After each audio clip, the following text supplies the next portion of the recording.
how did the band form? Basically, I was in a band called Nothing But Losers. I jammed with for a while, and I don't know. I just wanted to do my own thing, so I came and started a project and started finding people who can fit in the project, and came up with these guys. And pretty much from there, it just became 1710. We just stuck with that because that's where I live. I just responded to a crazy fan. Yeah. Yeah, I got it on Facebook. So I found out. Yeah, the singer Casey, he's from New York. James is from San Jose. And me and Glitter here, Michael from Modesto. Yep. Cool. How did you choose the name? It's my address. It's also the ATM pin, so pretty easy. Okay. How do you define your music? True metal. It's like 90s new metal, except shittier. But no, I'd say we're heavily influenced by like 90s new metal, thrash. Even like early 2000s and stuff too. Just like riff metal, I guess. Yeah. Stuff that's got a pace to it. I don't like lounge down music. Any experiences with groupies? Nope. Yeah, a little bit. Would you like to talk about it? I mean, not in this band. I was just basically a drunk, hammered guy skateboarding in a pool. But that's pretty much it. Was a friend of mine's band that did their video. I've been in a few videos for a couple rappers. My brother, who just passed away, that was in the band here. He he did a music video for his album that he had out. Talking about groupies. Oh, groupies? I thought you were talking about fucking filming. Oh, excuse me. Shut this one off. I need to smoke another one. On set. No groupies. Yeah, we're not that. I got an old lady and 6 kids. All right. Everybody's a James. Pretty much. I don't need no groupies. My bad. James is like the groupie guy, but he doesn't get them from the band. They actually, once he says we're in this band, they leave him and he Like gets no love. they say, there's tons of chicks at the show, just not very many of them.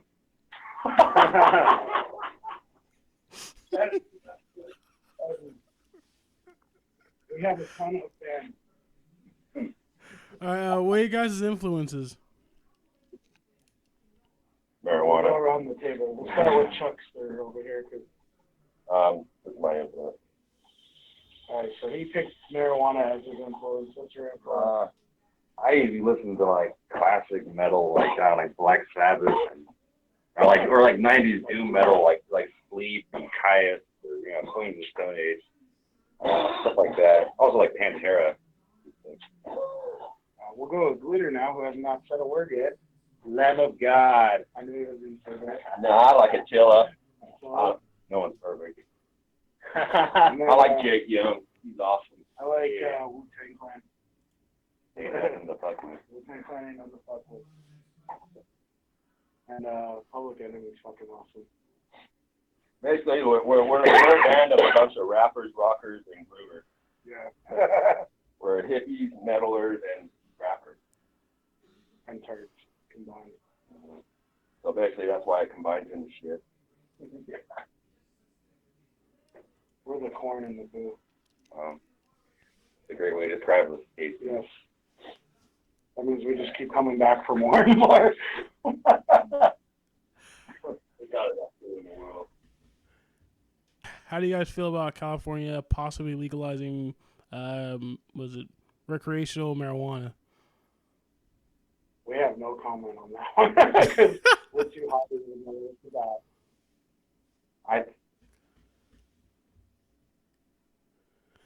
Okay. I'd say it's I'd have to read more about the crop first Yeah. and know the details of it. I don't know, a lot of times they hide a lot of, the crop sounds good on paper, like, oh, hey, legalize marijuana, but I know they always try to hide things like free marijuana. I don't like to go politics. The man sacrificed the firstborn. vote no on politics. Right? Yeah, no on politics. I understand. All right. Have you guys released an album yet? Yes, sir. Yes, sir. Last October, we put out our first album. It's called Shit Eating Grin. Do you guys record it at home or did you record it in a studio? In the studio. What was the name of it? Sound chamber. Sound Chamber with Frank and Bezzy. Really good studio. Cool. I actually heard about those guys. Let's see. Do you guys have like a? This is more for like the guitarists and the bassists and whatever. Do you guys have different equipment for when you're recording in a studio for an album versus when you're playing live in a show? When I recorded bass, I plugged direct in, so I didn't even use my amplifier that I would usually use for a show. I used the same bass bill, but so no, I didn't use the amp. Yeah, I plugged directly in, but I also recorded over with a Marshall, and as a result thereof, I went out and bought a Marshall. So yeah, he does use the same So equipment. yeah, I do use the same equipment. We get the sound pretty much. Get a nice tone. Well, if you write something and you're writing something and you got all the equipment that you use to write it, well, it becomes that sound. And if you went and used something different when you went into a studio, it wouldn't be that exact sound. So yeah, we kind of stick with the stuff that we have. But we're a bunch of poor guys too. So. If you don't mind me asking, how much did it cost to record the album? That's like About $2,000, wasn't it? 2,800. About $2,800, something like that. 2,800. Give or take a dollar. Actually, 24. Give or take $400. These special pro deals. Where did the bulk of that money come from? Was it like actually recording the instruments, or was it the mixing and mastering of it? He gave it to all of us in just like one package deal. So He hooked us up. yeah. Yeah. I known them for a while. I recorded with a couple bands there before, so I decided to hit them up, and we booked a date and went in there, and everybody liked what was going on there. So Yeah, it helped that he liked that. So yeah, so he just me knowing him and then them meeting him, and he got to be friends with them. So he got, he's a real good guy. He hooks up everybody pretty much. Awesome. Did you guys release the album under a record label, or did you solo or indie release it? Well, we're under independent. We're under our wallet. yeah, Our wallet's our record label. 1710 and 1710 records. 1710 everything pretty much. How we did it. We got all the rights. Like we went through all the record label. Right away, copyright and ourselves. trademark. Yep. Yeah, we did that all ourselves because we were just like, it's good. Why wait for somebody, You guys covered Sugar by System of a Down, and was there a particular reason why you replaced the word sugar with Splenda? It was a cheap imitation. Yeah. Pretty much. Plus, we love all those diabetic people out there, and we wanted them to be able to have fun too. It just became that. It was like it was something that just happened. That it was like no particular reason. 1710 represents for diabetes. Right. Make sure Kind you of go on the edge all the time anyway, so we never like have time to plan something. Yeah. make sure you don't trigger any of those diabetics. Yeah. Yeah, because you got to be careful because if they ingest too much sugar, they go on like anaphylactic shock. And we got to cover a song called Insulin. Then you gotta rush into a mosh pit. All right. I have a question for the drummer. What made you decide to play drums? Oh shit. Well, I'd say I was 4 years old, and I was in my yard playing, and my mom told me not to leave, so I left. But I left the yard. I went and I heard some drums being played around the corner. This guy was having a yard sale, This was like way back, like 81, 80. Uh, and I would come around the corner. I looked. And I was like, oh my God! And it's like Neil Peart's old like drum set with Van Halen stuff connected to it. Everything else, he had everything. And I just like was mesmerized by it. And then he goes, "You want to play?" I said, "Yeah." And I sat behind it and I played exactly what he was playing. And I never even touched a drum before. And then again, I had a guitar that was in my room. I broke the strings. I didn't know how to replace the strings, so it sat in the corner. So basically, I just fell in love with drums right then. Started learning in elementary school, through high school, everything else, marching bands, field shows. I went all over the world in my high school band and everything. It was kind of crazy. But I don't know, playing on stage is just a dream I've always loved, and I still fight for it today. Awesome. This one's for the. You guys have two guitars, right? Or do you only have Yeah. one? Yeah. What? Yeah, just one now. Yeah. Oh, okay. How do you get your guitar tone? Lots of marijuana. Lots of marijuana. I just kind of do it by ear. I mean, I really don't use no pedals or Whatever anything sounds like good. that. I just kind of adjust it to how I like it, and I just go from there. All do the free range pretty much. Everything else is just all planned. But is there a certain way that you look at it like that you can hear it? You know what I mean? Really don't know how to describe it. Yeah, it's kind of hard to describe. That's all I would say. On your amp, is there a specific way you like to have your mids, or not your mids, your EQ3?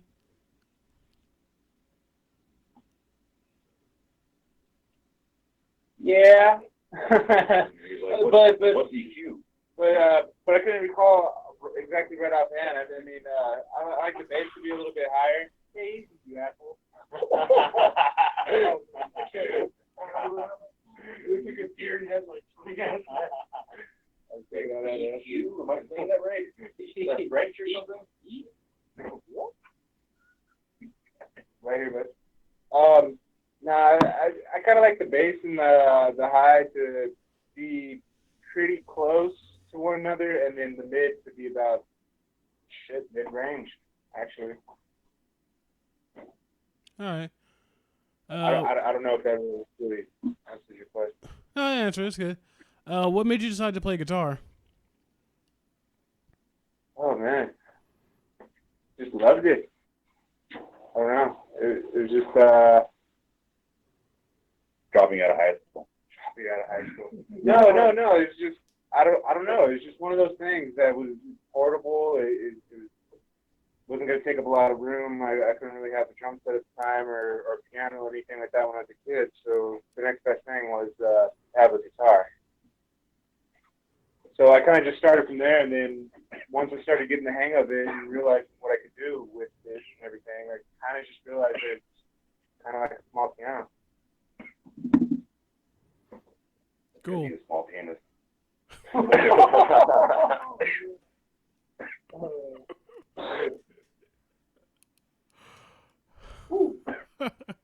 right. Well, the guitarist. What made you to join this band specifically?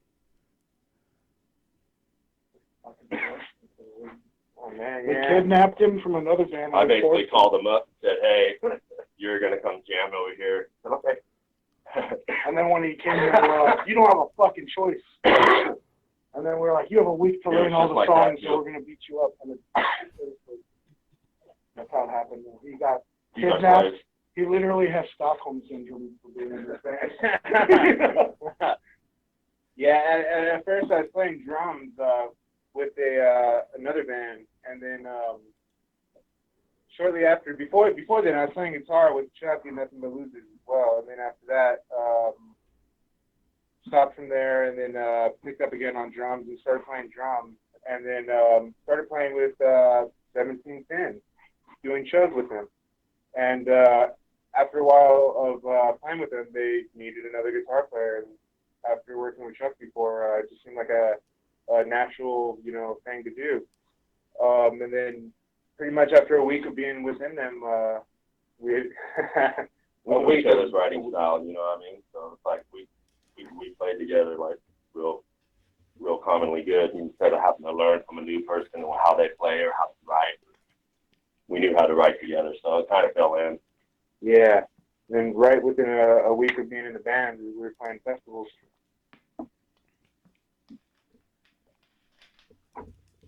Cool. Let's see what other questions can I ask you guys. What's your worst experience going on tour? I think we all have the Every one of same them. answer. uh, We had to play after Suicidal Tendencies one time. oh yeah, That was the worst. we had the feeling. headline Suicidal. It was like Yeah. ridiculous. Yeah, they played before us and they killed us, and they're old and they destroyed us. Headlining is what they call it when the promoter can't get anyone else to pay last. They tell you you're headlining. It really is. Oh man. Yeah. Those 10 people left got their minds blown though. Yeah, that's true. Yeah. But yeah, that was humbling because it was like, holy crap. This band's been doing this for like 35 years, so.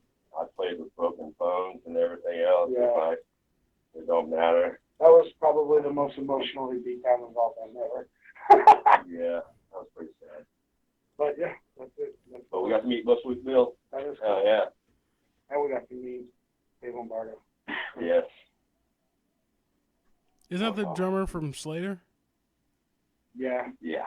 He was playing drums for ST that night. And then he played for Misfits right after that. Awesome. Music nerds. What was your best experience going on tour? That I don't remember. Probably the Kitty Bar. Probably playing You weren't even there. I know. we played Orville or yeah, because we actually got paid for that show, so. That one was pretty cool I too. don't know. There's a lot of places that were cool because Playing with John 5 was a very good experience. I'd have to say Sacramento. What's that one where you filmed the video of? Starlight? Yeah, Starlight. The record release party. I haven't that been was live dope. show, dude. I was playing with my brothers pretty much. My last good experience. You know what I mean? Best experience. It's all different in this band. Everybody has a different experience. James is go home every night. We practice early. I wouldn't be a bass player, you know. I was dedicated. True that. Oh yeah, you guys said you paid like $2,400 or $2,300 for the album. Have you guys made that money back yet? I think so, but we spent it already. I choose not to vote on that. Right? We're not good at money management because we don't have a manager. We need that count. Yes. We are our manager. We just thrive to survive. Or vice versa. Who booked Basically, we make enough to just keep us afloat to go. You know what I mean? If not, we wouldn't be able to play shows. Cool. Basically, it gets us there and from. Who books your shows? We do. We do. I mean, is there like a specific person or just whoever? All of us. Mostly me, but everybody else throws down. But Uh, Mostly pretty you much- now. Mostly me, always. This is gonna be an argument. No, we all do. We all book shows. Except for James. I booked one show. Never mind Yeah, James.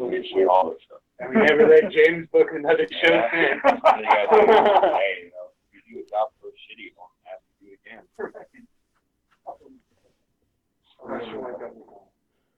How do you guys feel about Mike Vanek leaving Modesto? Like, so, you know, shit's gonna have to just evolve fast, dude. Oh, people can hate him and everything. I've known the guy for years. He's a bro in my book, even though he irritates sometimes, but who doesn't? I'm pretty irritating myself.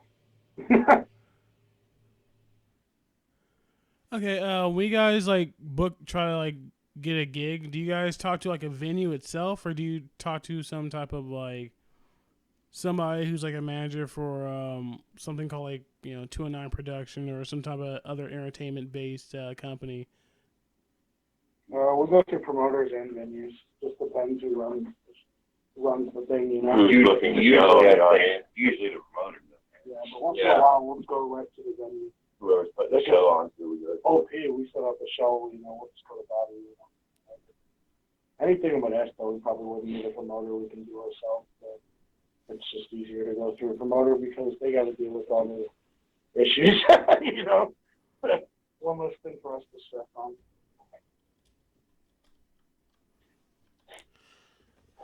Huh. Okay. Are you guys? The interview's basically over, so I'm just gonna give the outro questions. Are you guys currently on tour right now? Not really. We're just playing a bunch of shows. But tour is in our future. Yes. The beginning and the aiming for one. Do you know when you guys gonna be going on tour? Maybe.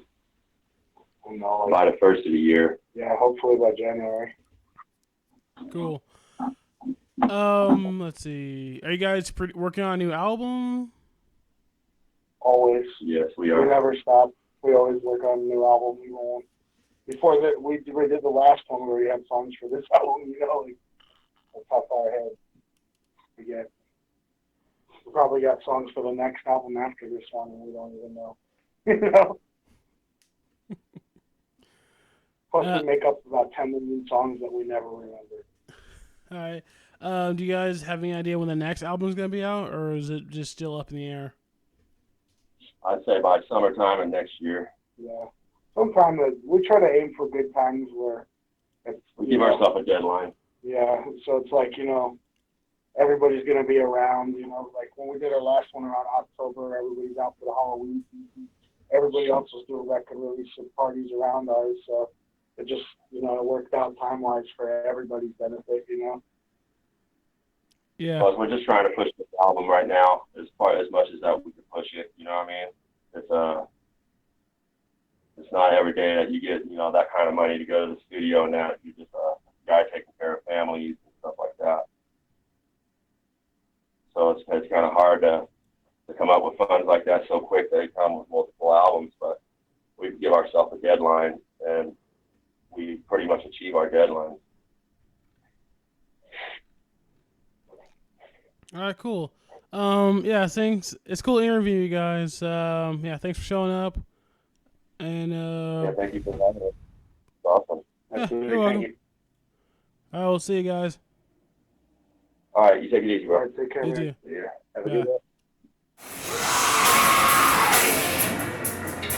Smackdown!